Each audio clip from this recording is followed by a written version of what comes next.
Hello നമസ്കാരം. ആയുർവേദ ടോക്സിന്റെ പുതിയ എപ്പിസോഡിലേക്ക് സ്വാഗതം. ഞാൻ ഡോക്ടർ സെറീൻ.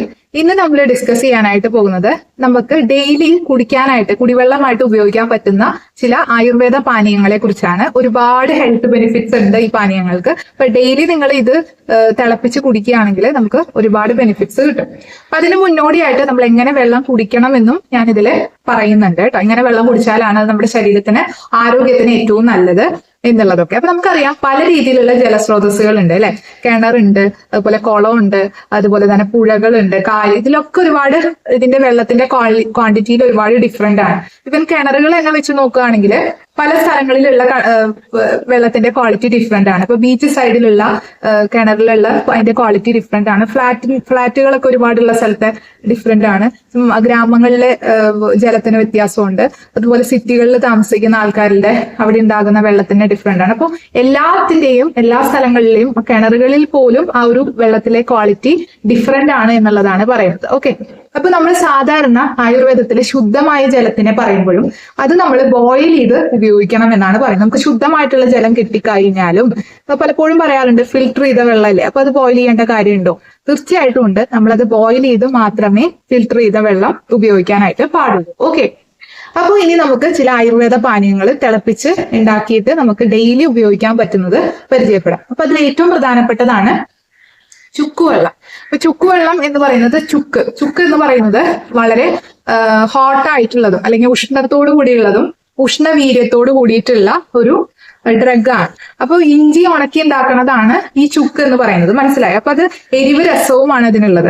ഇത് വാദസംബന്ധമായ പ്രശ്നങ്ങൾ, അതായത് ശരീരത്തിൽ ഒരുപാട് ജോയിന്റ് പെയിന് പ്രശ്നങ്ങൾ, വാദസംബന്ധമായിട്ടുള്ള എല്ലാ രോഗങ്ങളിലും നമുക്കിത് കുടിക്കാം. ഇനി നമുക്ക് വിശപ്പ് വളരെ കുറവാണ്, വിശപ്പ് തീരെയില്ല, അപ്പോൾ നമുക്ക് ഉപയോഗിക്കാൻ പറ്റുന്ന രീതിയിലുള്ള വെള്ളമാണ് ചുക്കിട്ട് നമുക്ക് ബോയിൽ ചെയ്തിട്ടുള്ള വെള്ളം. അപ്പൊ ഇത് വയറിന്റെ അസുഖങ്ങൾക്ക്, വയറിൽ ഉണ്ടാകുന്ന ചില ദഹന പ്രശ്നങ്ങൾക്ക് വളരെ നല്ലതാണ്. പനി, അതായത് ജ്വരം വരാതിരിക്കാനായിട്ട് ഏറ്റവും ബെസ്റ്റ് ആണെന്നാണ് ആയുർവേദം പറയുന്നത്. അതുപോലെ തന്നെ നമുക്ക് പല രീതിയിലുള്ള ബ്ലീഡിംഗ് ഡിസോർഡേഴ്സ് ഒക്കെ ഉണ്ടാവുമല്ലോ, അതൊന്നും വരാതിരിക്കാനായിട്ട് ഏറ്റവും നല്ലതാണ് ചുക്ക്. രക്തം ദുഷിപ്പ് ഉള്ള രോഗങ്ങൾക്കും നമുക്കിത് വളരെ ഗുണം ചെയ്യുന്നതാണ്. ഓക്കെ, ഇനി ചുക്കും തിപ്പലും ഇട്ട് നമുക്ക് ഉണ്ടാക്കി കുടിക്കാം. അതുപോലെ തന്നെ ചുക്ക് മഞ്ഞളും ചേർത്തിട്ട് നമുക്ക് വെള്ളം ഉണ്ടാക്കി കുടിക്കാം. ചുക്കും മല്ലിയിലയും ഇട്ടിട്ട് നമുക്ക് വെള്ളം തിളപ്പിച്ച് കുടിക്കാം. അങ്ങനെ ചുക്കിന്റെ പല പല വെറൈറ്റി ഉണ്ട്. അത് നിങ്ങളുടെ ഇഷ്ടപ്രകാരം നിങ്ങൾക്ക് ചെയ്യാവുന്നതാണ്. അടുത്തതാണ് ഷഡംഗപാനീയം. അപ്പൊ ഷഡംഗപാനീയത്തിനെ കുറിച്ച് ആയുർവേദ ശാസ്ത്രത്തിൽ 6 തരത്തിലുള്ള ഇൻഗ്രീഡിയൻസ് ആണ് പറയുന്നത്. അതിൽ മുസ്ത വരുന്നുണ്ട്, പർപ്പട വരുന്നുണ്ട്, ചന്ദന വരുന്നുണ്ട്, ഉഷിര വരുന്നുണ്ട്, ഉടീച്ചിയ വരുന്നുണ്ട്, അതുപോലെ നാഗര വരുന്നുണ്ട്. മനസ്സിലായി? അങ്ങനെ 6 തരത്തിലുള്ള ഇൻഗ്രീഡിയൻസ് ആണ് അല്ലെങ്കിൽ ഷഡംഗപാനീയം എന്ന് പറയുന്നത് കേട്ടോ. അപ്പൊ ഇതിന് എന്തിനൊക്കെയാണ് ഇതിന്റെ ബെനിഫിറ്റ്സ് എന്ന് വെച്ചാൽ നമ്മുടെ ശരീരത്തിലെ ദഹനം വർദ്ധിപ്പിക്കാൻ, അഗ്നി വർദ്ധിപ്പിക്കാനായിട്ട്, അതുപോലെ ധാതുക്കളിൽ ഉണ്ടാകുന്ന പോഷണത്തിന്, ധാതുക്കളൊക്കെ കൃത്യമായിട്ട് പോഷണം കിട്ടാനായിട്ട് നമ്മൾ ഇത് ഉപയോഗിക്കും. മെറ്റാബോളിസം വർദ്ധിപ്പിക്കാനായിട്ട് വളരെ നല്ലതാണ്. വിശപ്പ് കൂട്ടാനായിട്ട് നല്ലതാണ്. ദഹനം വർദ്ധിപ്പിക്കാനായിട്ട് നല്ലതാണ്. അങ്ങനെ ഒട്ടനവധി ഗുണങ്ങള് നമ്മുടെ ഈ പറഞ്ഞ ഷഡംഗപാനീയത്തിനുണ്ട്. അപ്പൊ നമുക്കത് നമ്മൾ സാധാരണയായിട്ട് നമ്മുടെ നാടുകളിലൊക്കെ ഉപയോഗിച്ചിരിക്കുന്ന ചില ദാഹശമനികളുണ്ട്, അല്ലെങ്കിൽ ദാഹത്തിന് വേണ്ടിയിട്ട് നമ്മൾ പലരും ബോയിൽ ചെയ്ത് നമ്മുടെ വീടുകളിലൊക്കെ ഉപയോഗിക്കുന്ന ഒന്നാണ് രാമച്ചം എന്ന് പറയുന്നത് അല്ലെ. അതൊക്കെ ഈ ഷഡംഗപാനീയത്തിൽ ഇടപെടുന്നതാണ്. അതുപോലെ പതിമുഖം, രാമച്ചം, കരിങ്ങാലി, അതുപോലെ നന്നാറി, ജീരകം. മനസ്സിലായി? ജീരക വെള്ളമൊക്കെ വളരെ നല്ലതാണ്. ഈ ചുക്ക് പറഞ്ഞ പോലെ തന്നെ വളരെ നല്ലതാണ് ജീരകം. അതുപോലെ തന്നെ മുത്തങ്ങ, മനസ്സിലായോ, ചന്ദനം.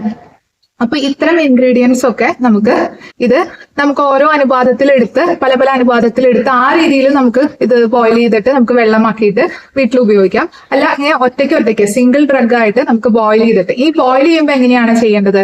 3 ലിറ്റർ വെള്ളമാണെങ്കിൽ നമ്മൾ എത്ര ഗ്രാം ഇത് ഇടുന്നു അതനുസരിച്ച് അത് 1 ലിറ്റർ ആക്കിയിട്ട് ചുരുക്കണം.